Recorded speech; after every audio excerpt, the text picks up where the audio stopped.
Pour moi, il y a une urgence de l'eau parce qu'il y a une guerre de l'eau. Il y a une guerre de l'eau qui est impitoyable, comme beaucoup d'autres guerres, mais celle-là, elle est vraiment, ce sera la dernière.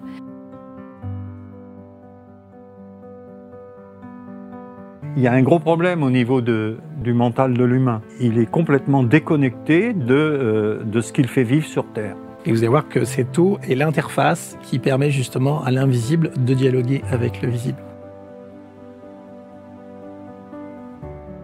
Plutôt que faire nager des gens dans des piscines ou des centres aquatiques traités par de la chimie, où on est sur finalement un environnement qui est plutôt mortifère, c'est comment on pourrait les amener à être dans des endroits qui leur apportent la vie et stimuler le vivant.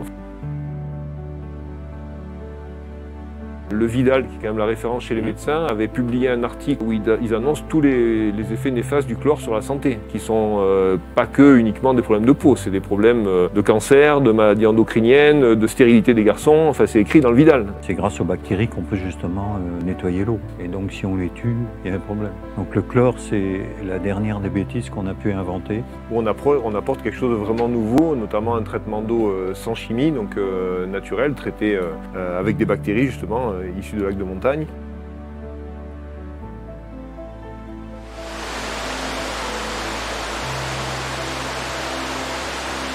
René Quinton, il a eu une idée que l'origine de la vie se trouvait dans l'eau de mer.